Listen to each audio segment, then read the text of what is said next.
আয়নাগর খ্যাত এক বিভীষিকাময় জীবনচিত্রের কথা, যেখানে মানুষকে গুম করে রাখা হতো।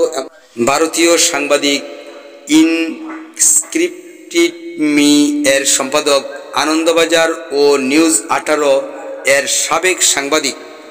তিনি অন্তর্বর্তী সরকার ডক্টর মোহাম্মদ ইউনূস এর সঙ্গে আয়নাগর পরিদর্শনে গিয়েছিলেন। তিনি আয়নাগর পরিদর্শন শেষে নিজ ফেসবুকে স্ট্যাটাস দেন। সেই স্ট্যাটাসে বলেন, এই চেহারাটা দেখে রাখা জরুরি। ফেসিবাদের জননী শেখ হাসিনা আয়নাগরের কক্ষে রাখা এই চেয়ার আগারগাঁও অঞ্চলে হাই ভ্যালু বন্দীদের ইলেকট্রিক শক দিতে ব্যবহার হতো। ডিজিএফআই এর counter terrorism intelligence bureau CTIB এই আয়নাগরের দায়িত্ব ছিল। কবরের চেয়েও সরু, এমনকি 4 ফুট লম্বা, এরকম ধরনের দৃশ্যবলী মানুষের অন্তরকে কাঁপিয়ে তোলে। আওয়ামী সরকার তার শাসন পোষণ দিয়ে এক আইয়ামে জেহেলিয়া প্রতিষ্ঠা করে গেছেন।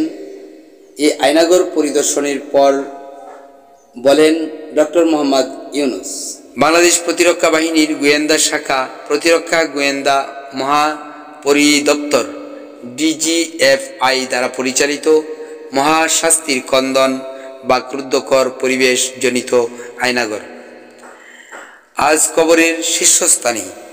এই আয়নাগর যাহা নাকি এতদিন শুনে আসছিলেন, অদ্য তাহা বিস্তারিত দেখতেও পাচ্ছেন।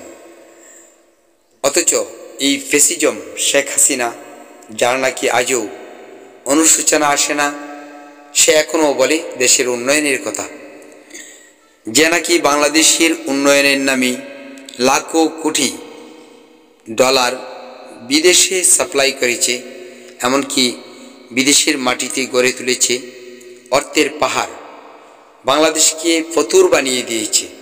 সে আজও একই কথা বলে যাচ্ছে, সে উন্নয়ন করেছে। আজ ভারতের পত্রিকা খুললেই দেখা যায় যে ভারতের মাঝে 2টি দলে বিভক্ত হয়েছে। একটি দল শেখ হাসিনার পক্ষে, ফেসিজমের পক্ষে, অপর একটি দল ফেসিজমের বিরুদ্ধে। তারা বলছে যে বাংলাদেশে শেখ হাসিনা জনমত হারিয়েছে। শুধু তাই নয়, সে যে অন্যায় করেছে সেই অন্যায়ের জন্যে তাকেই শাস্তি পোহাতে হবে, শাস্তির দায়িত্ব নিতে হবে, বরং তাকে ভারতে রাখা যাবে না।